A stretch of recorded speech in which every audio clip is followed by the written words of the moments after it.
Well, good morning, friends. This is Shannon, and I am now recording a new episode for the podcast. So now we have Bridgerton is back on Netflix. We've got The Lincoln Lawyer, and Love is Blind returns tomorrow. So we've got a bunch of TV watching to do. I don't know if you guys watch any of these, but we watch all, well, I watch all three. Jason only will watch The Lincoln Lawyer. He does not watch Bridgerton. He does not watch Love is Blind. So it's like anything that's a romantic type of show, reality show type stuff. But what's interesting is that I was thinking about, I just finished Married at First Sight like last month, and then Ready to Love. I know some of you watched Ready to Love. That just stopped, last week or the week after? And I said, Instagram is messing up people's relationships. Instagram is destroying the family unit. Now, I don't want to sound like a MAGA person, but I think somebody was saying that they feel like they have so many choices or they're trying to outdo each other that nobody wants to commit to anybody because they're thinking something better might be around the corner. And so Instagram gives you an illusion. You get to look on Instagram and say, ooh, that person looks good. They're using filters and they're posing with a bunch of money in the background, and you're thinking, oh, okay, then I'll hold out. I want that. And it's not true. It's unrealistic. I found out that social media was unrealistic when I was organizing our high school reunion. And this was like maybe 2 or 3 years ago. Everybody kept saying, who's on the committee?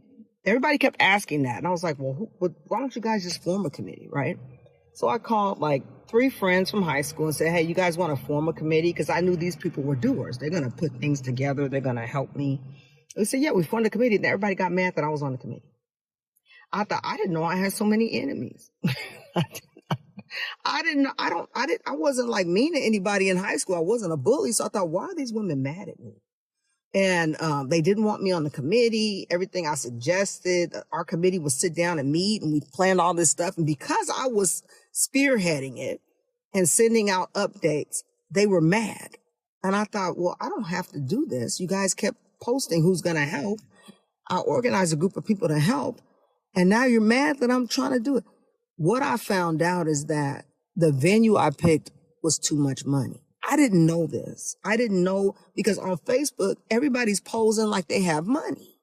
So I thought everybody had maybe a middle class lifestyle. I didn't pick the Ritz Carlton or anything. I just picked it was Big Al's, the big bowling alley place with the machines, the arcade stuff. I figured the last reunion, we all dressed up. Everybody was wearing heels. Nobody was really dancing. The music was too loud. You couldn't really talk. I figured if we do something casual, then we can talk. We can sit around and talk and catch up, and everybody can take pictures. And so I was thinking about us communicating with each other. I guess they were mad. I didn't know Big Al's was that expensive. We asked who was coming. We did like a thing where we asked how many people think they would come. Here's the location. Do you need hotel arrangements? We can set up a block of rooms if you're coming from LA and don't want to drive back. We were doing everything you're supposed to do. And it was a group of people that were mad. Now, here's the deal. The person that was the loudest was my best friend in the 10th grade. She was the loudest. She was the first lady of a church. She posts on social media her designer bags and her red bottoms. I've never owned red bottoms. I don't have a purse that's more than $150. She was posting all the time. I thought, ooh, that's uncomfortable. You're first lady of a church. Should you be posting? Because your money comes from the church. And these people are in South Central LA. They don't have a lot of money. They don't wear red bottoms. But I realize that that's a mental illness when you're addicted to money or you want to flash money. So fast forward, you're saying, well, Shannon, what are you talking about? Well, what I'm talking about is everybody kept flexing like they had all this money. But when we went to put this reunion together, nobody wanted to pay. I said, okay, the deposit is this. If you guys could pay it by such and such date. A few people paid it. People that have little change. Like one friend, he's an attorney. Been knowing him since kindergarten. He's a successful attorney in Las Vegas. And another guy, I don't know what he does. He's out of Carson where we grew up. He was still there. So I'm thinking he probably had a good job, union job or something. So they paid right away. Everybody else was hemming and hawing. I kept saying, are they mad about the activities? Or I'm trying to figure out, why are y'all mad? It dawned on me, social media is giving a false impression. And we're thinking everybody's okay. They're not. I didn't know so many people were addicted to social media and flexing and flossing. I didn't know until this reunion. Do you know, I pulled out. I said, well, they don't want to have it. They don't want to send money. And there was 3 other people on the committee. Another person, she could even get her money up. I said, well, as the committee people, why don't we just pay our money up front to hold the venue? And she could even bring her money out of pocket and got mad because I said, well, maybe we should hit up our friends in the class who we know can afford the deposit. Let's just not mess with people who might be struggling. Let's try to intentionally find people who are comfortable financially and can help us, because we got to reserve the venue. She got mad and backed out because I guess she didn't have a deposit. So it dawned on me, I said, everybody's broke. Not everybody, but the majority of people are broke, and they're flexing and flossing on social media, misleading me into thinking everybody's comfortable. So I said, well, listen, obviously I'm a bone of contention here. They don't want me in charge of it. I was on senior council in high school. I was always in leadership roles. They resent my leadership. So I'm going to step down. You guys reconvene, figure out what location they want or how. Do you know they chose a picnic at the park? I said, why didn't they just say they didn't have any money? There's so much pride. Just say, Shannon, we can't afford a venue. We just want to go to the park and sit in the hot sun and eat some chicken. That's all. If you would have said that to me, then I would have said, okay. I just thought picnics, I'm not an outdoorsy person. I don't like swatting flies. I don't like potato salad going bad while we sitting out under the thing. I'm not an outdoor venue person. I prefer indoor venues. I don't like swinging at flies. I don't like flies landing on my barbecue. I'm just not that. But I mean, I'll do it for like an occasional family reunion or something, But for the most part, I'm just not that person, right?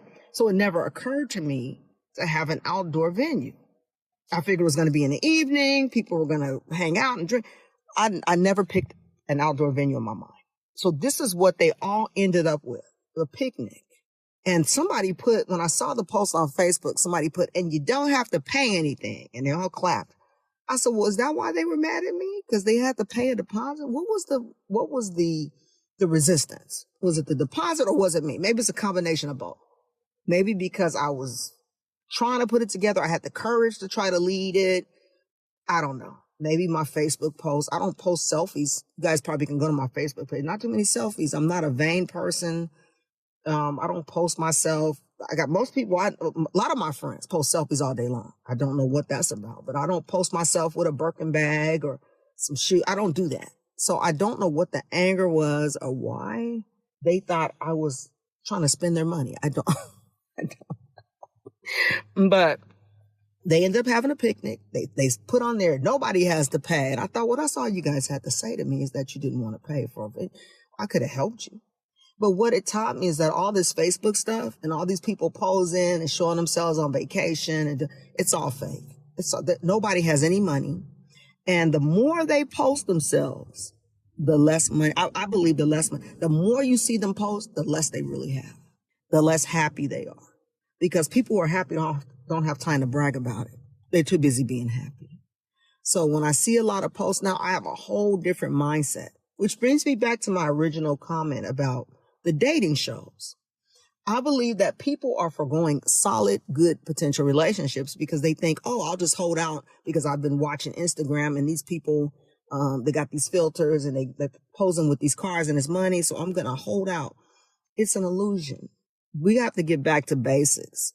Stop looking for people on dating apps and dating sites. Let's go back to the days where you just met people at a birthday party for somebody's grandmother or at church or at work. Or we got to go back to basics. Maybe you met somebody in class or at a restaurant. Because Instagram is not doing it.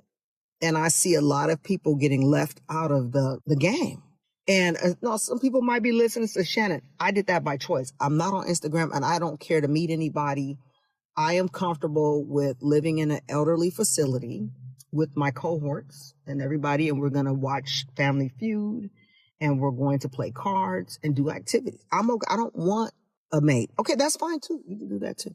But I feel bad for the younger people coming behind me because I'm watching the dating shows. And one of the things I also noticed is that the girls want the guys to spend money. Now, I brought this up at Jason's birthday celebration the other night because, the guys never give their opinion. We ladies talk, the guys just sit there quiet because they're afraid of getting in trouble. But I said to myself, what is this new thing about people are supposed to pay for you? I said, is that because of Instagram and they think the guys have money? Because most men that I know don't make that much money. I don't know any millionaires or anything. But they want the men. One girl, she's on Ready to Love. Did you guys watch Dominique? She's very sensual and flirtatious. She can get a man now. She got the vibe. She got the energy. She's like a magnet. She can draw a man. The problem is once they get there, she wants them to pay for everything. So she told one guy, you're not a provider. I said, what is with this? I thought provider meant like emotionally or spiritually or intellectually. I thought it meant on all levels that you provide, you give me something, you fortify me. My soul is fortified by you. They mean literally, when they say provider, they mean I need you to pay my bills and pay for my kids that don't belong to you. That's what I need. So I was like, so the guy said, I'm spending $600 3 nights a week taking her and the kids out. And she said, I'm not a provider that I can't handle. And I thought, well, why are you taking another dude's kids out? I thought those guys that she dated in the past were like professional athletes. They don't have no allowance for their kids. Why are you paying for He was auditioning and he got tired. And he said, I can't do it. I don't think we're equally yoked. I don't think we're on the same page, because he realized it was more about how he could spend than what he could bring as a person. And I said, now, if I got 3 kids and they don't belong to you, I'm going to feed them some spaghetti or some sloppy joes. They're going to go to bed. The babysitter going to watch them. You can split the tab with the babysitter. You can help me pay for the babysitter and you take me out to dinner. You don't have to feed my children. They don't belong to you. Their daddies feed them. They pay me child support every month. I got them fed. That's not your job. But I think she was looking for a come up, as you guys probably have read in my book, chapter 8 on the come up. I'm not opposed to people coming up. The only glitch I have is that you have to be able to afford it. And if the guy can't afford it, then you can't be asking him to do something that's unreasonable. That's my opinion, right? So I feel bad. I'm a pro-woman person. I'm always going to take the female side. But on that season of Ready to Love, I couldn't do it. One lady made the dudes buy her a massage. She said, my man should be able to provide for me if I want a massage. And one guy said, I just met you on the show. I don't know you like that. Why am I paying for you to have a massage? I'm just trying to see if somebody could take care of me like my daddy took care of my mama. The problem is your mama was married to your daddy. And he was probably broke in the beginning. She stayed the course. And then when he finally came up a little bit, he told her to stay home and relax. But in the beginning, he wasn't doing all that. So I'm like this. I bet her daddy was doing. And then this guy doesn't even know you. And she made, I think 2 of the guys bought her massages. So I said, you know what? This has got to be a podcast for my new book. I know that a lot of women don't read anymore. We'll have to put it on audio books on Apple, iTunes and all that, because I see something happening and I feel really badly when I'm watching the shows, almost like I can predict. They even fired the experts on Married at First Sight. They fired them. I don't blame them for firing them. Nobody's giving them wisdom. None of these experts. I don't know if the producers told them they couldn't. I think Pastor Cal, you guys know Pastor Cal from Married at First Sight? He wrote a book called Marriage Ain't for Punks. I thought, sir, you should have been saying that on the show. Now you get fired. You want to write a book? Marriage Ain't for Punks. I don't. Anyway, that's my take on all of this. Now I'm getting ready to start watching Love is Blind tomorrow. If you haven't watched it in the past, you guys go back. You got at least 9 seasons you can watch. From the United States. I think they got Germany, the UK. I don't watch the other countries. I only watch us. I think they even have Love is Blind South Africa. I only watch us because I feel like that's more something I can relate to. And also I don't have a lot of time to be watching TV. But just to say to you, if you're listening to this and you feel the way I do, give me a thumbs up. I just want to say we have to stop flexing and pretending and flossing and all this stuff on social media and get back to basics and what really matters in relationships and just in friendships and humanity. We just got to stop it. All right.